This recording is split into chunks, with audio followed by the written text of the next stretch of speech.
ఇంకొక ప్రముఖ నాయకుడు ఉన్నారు. ఈయన ఎక్కడైనా కనబడితే కొంచెం చెప్పరా లేదు నాకు.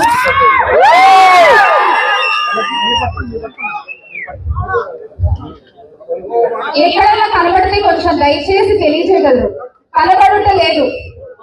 గౌరవ ఉప ముఖ్యమంత్రి గారు, పీఠాపురం పీఠాధిపతి పవన్ గారు మిస్సింగ్. రాష్ట్రంలో అయితే అంటే రాష్ట్రంలో జరిగేవి ఈయనకి కనబడట్లేదు, ఆయన రాష్ట్ర ప్రజలకి కనబడట్లేదు. మళ్ళీ గొప్పగా నిన్న ఒక నివేదిక ఇచ్చారంట. రాష్ట్రంలో మొత్తం ఈ సంవత్సరంలో వాళ్ళు చేసిన మంచి కార్యక్రమాలన్నీ నివేదికలు ఇచ్చి సమీక్షలు చేస్తున్నారట. అది చాలా గొప్పగా రిలీజ్ చేస్తున్నారు.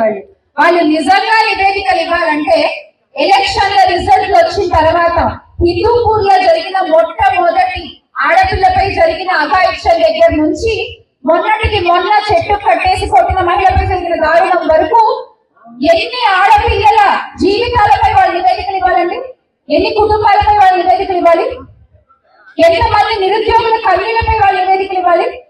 వరుసగా 3 సార్లు గెలిచాను అని చెప్పుకునేటువంటి నందమూరి బాలకృష్ణ గారు ఎన్నాళ్ళు కనబడతారండి ఇక్కడ నియోజకవర్గంలో?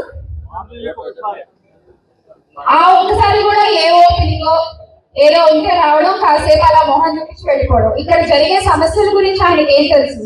ఇక్కడ జరుగుతున్న సంగతులు ఆయనకి ఏం తెలుసు? దాని మీద ఆయన ఎలాంటి బాధ్యత వహిస్తారు? అసలు ఒక ప్రభుత్వ డిగ్రీ కళాశాల హిందూపూర్, ఇది బోర్డు మాత్రమే కనబడుతున్న పరిస్థితి కొన్ని సంవత్సరాలుగా, అవునా కాదా? కాలేజ్ స్టార్ట్ అయిందా అండి?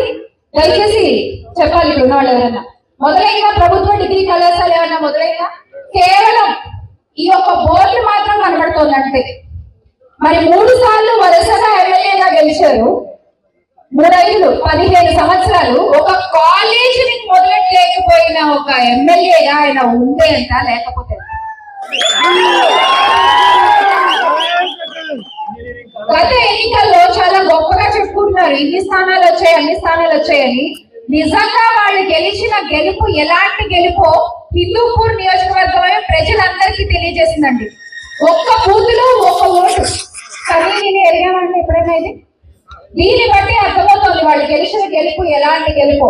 మీ నియోజకవర్గమే ప్రూవ్ చేసింది వాళ్ళు గెలిచిన గెలుపు ఇది అని రాష్ట్ర ప్రజలందరికీ కూడా.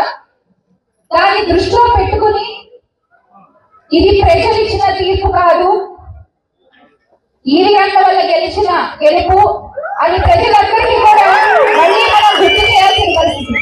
అలాగే